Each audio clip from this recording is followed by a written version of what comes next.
नमस्कार मित्रांनो, जीवन प्रकाश चॅनलमध्ये आपले स्वागत आहे. तर मित्रांनो, चॅनलला सबस्क्राईब केल्याबद्दल धन्यवाद. असे सहकार्य करून आम्हाला प्रोत्साहन देत राहा.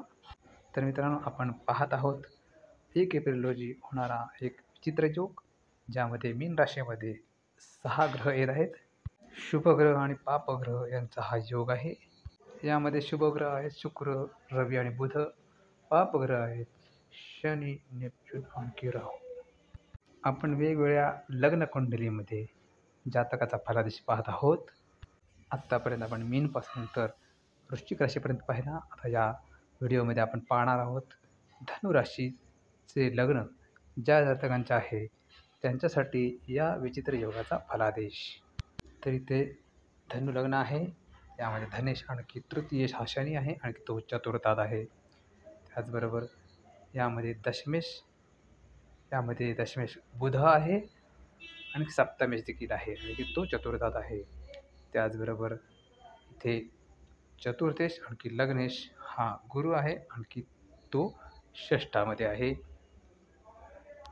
त्याचबरोबर इथे पंचमेश आणखी वेश हा मंगळ आहे, आणखी तो सप्तमात आहे.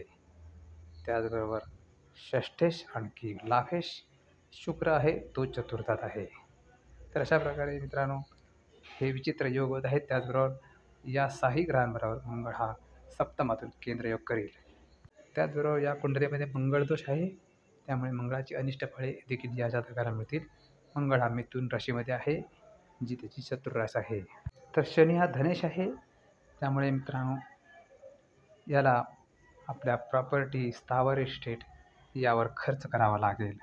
म्हणजेच आपल्या घराची डागडुजी करावी लागेल, किंवा जागेचे केस असेल तर ती लढावी लागेल, आणि त्यामध्ये त्याला खर्च होईल. पाहण्यासारखा खर्च करावा लागेल. त्याचबरोबर शनी हा तृतीयश आहे, त्यामुळे शनी केसमध्ये विजय मिळवेल, शत्रूवर विजय मिळवेल. म्हणजेच आपल्याच घरामध्ये जर केस चालू असेल तर त्या केसमध्ये आपल्या घरच्यांना हरवेल, आणखी स्थावर इस्टेट आपल्या नावावर करून घेईल. त्याचबरोबर शुक्र हा षष्ठेश आणखी वेश आहे, आणखी तो देखील चतुर्थात आहे या बाकीच्या 5 ग्रहांबरोबर. त्यामुळे त्याचाही त्यांच्याबरोबर योग होत आहे. राहूशी पाप युती योग, त्याचबरोबर नेपच्यूनशी पाप ग्रह योग होत आहे. त्याचबरोबर चतुर्थात हा संयोग होत आहे, ही युती होत आहे.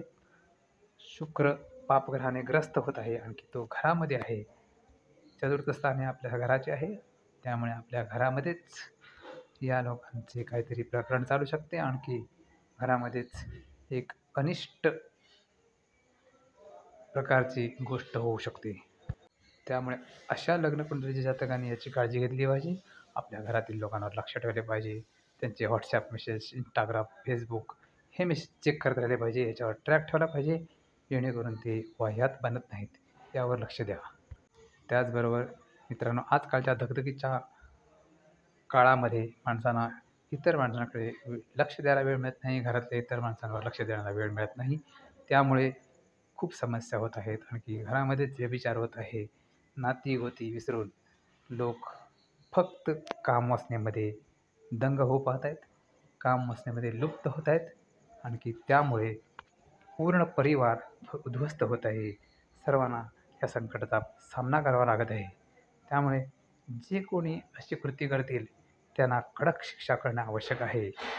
बऱ्याच वेळा लोक बदनामीच्या भीतीने यावर कारवाई करत नाहीत, अशा लोकांना शिक्षा देत नाहीत. हे चुकीचे आहे.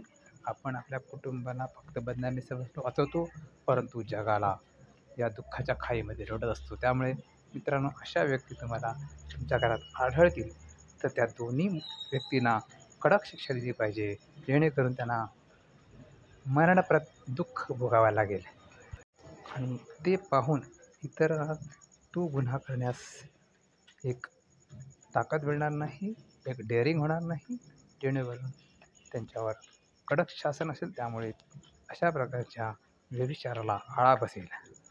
इथे षष्ठेश हा चतुर्थ स्थानात आहे, त्याचबरोबर लाभेश हा चतुर्थ स्थानात आहे. त्यामुळे यामध्ये मित्रमैत्रिणीचे कनेक्शन, भावाचे बहिणीचे कनेक्शन असे होऊ शकते. एक विचित्र योग असतो. चुलत भाऊ चुलत बहिणी यांच्याबरोबर तरी अशी गोष्ट घडत असते.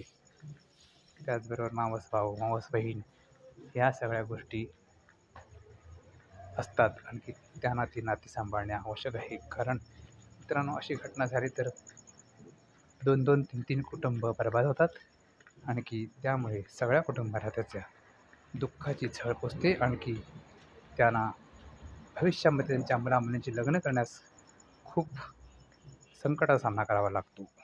शुक्र हा उच्च राशीला आहे, त्यामुळे उच्च राशीला ग्रह तीव्र फळ देतो. आणखी तो राहू आणखी नेपच्यून युक्त आहे, त्यामुळे व्यभिचारामध्ये तो जास्त फळे देईल. त्यानंतर इथे आहे बुध, जो नीच राशीला आहे. आणखी तो आहे दशमेश आणखी सप्तमेश. बुध नीच राशीला असल्यामुळे माणसाची विचारशक्ती कमकुवत होणार आहे. खालच्या दर्जाचा विचार करणार आहे माणूस. त्याचबरोबर राहूशी युती आहे, त्यामुळे एक खालच्या दर्जाच्या खालच्या लेवलच्या माणसाबरोबर प्रेम संबंध करण्याची इच्छा होईल अशा जातकाची. त्याचबरोबर बुध हा दशमेश आहे, त्यामुळे मित्रांनो जर त्यांनी स्थावर इस्टेटमध्ये जर बिझनेस केला तर त्यांना फायदा होईल. फक्त तो नीच राशीला आहे, त्यामुळे खूप फायदा होणार नाही, परंतु बऱ्यापैकी फायदा होऊ शकतो. त्याचबरोबर गुरु हा ग्रह चतुर्थेश आणखी लग्नेश आहे. आणखी तो षष्ठामध्ये आहे, त्यामुळे अशा व्यक्तीच्या घरात कोणी बेरोजगार असेल तर त्यांना नोकरी मिळू शकते. आणि ही नोकरी त्यांना अचानक मिळू शकते. त्यानंतर पंचमेश आणखी वेश हा मंगळ आहे. आणखी तो सप्तमात आहे. पंचमेश मंगळ सप्तमात, त्यामुळे अचानक धनलाभासाठी हा योग चांगला आहे. फक्त मंगळ हा मिथुन राशीत असल्यामुळे त्याची फळे थोडी कमजोर राहतील. परंतु मंगळ पुढे कर्क राशीला गेला तर त्याच्या फळामध्ये सुधारणा येईल आणि सट्टा बाजार, शेअर बाजार यातून त्याला अचानक धनलाभ होईल, मोठा धनलाभ होऊ शकतो. त्यानंतर राहिला भाग्येश. भाग्येश आहे चतुर्थामध्ये, त्यामुळे गृहस्थाचे या व्यक्तीचे घरातल्या माणसांमुळे भाग्योदय होईल. परंतु बाकीच्या ग्रहांच्या युतीमुळे राहू, नेपच्यून, शनी, त्यामुळे भाग्योदय व्हायला उशीर होईल, अडचणी येतील.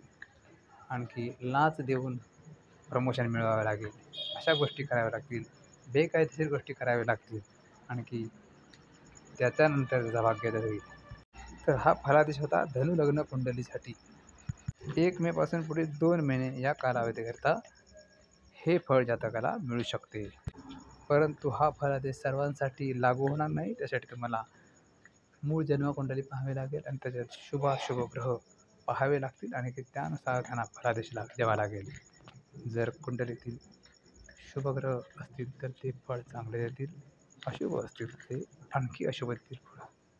तर ठीक आहे मित्रांनो, आपल्याला व्हिडिओ आवडले असेल तर लाईक आणि शेअर जरूर करा. आणखी जीवन प्रकाश चॅनलला सबस्क्राईब जरूर करा आणि आमचे प्रोत्साहन वाढवा. तर मित्रांनो इथेच थांबूया, पुन्हा भेटूया नवीन व्हिडिओसह. तोपर्यंत जय श्रीराम, जय श्री स्वामी समर्थ, गुरुदेव दत्त. धन्यवाद.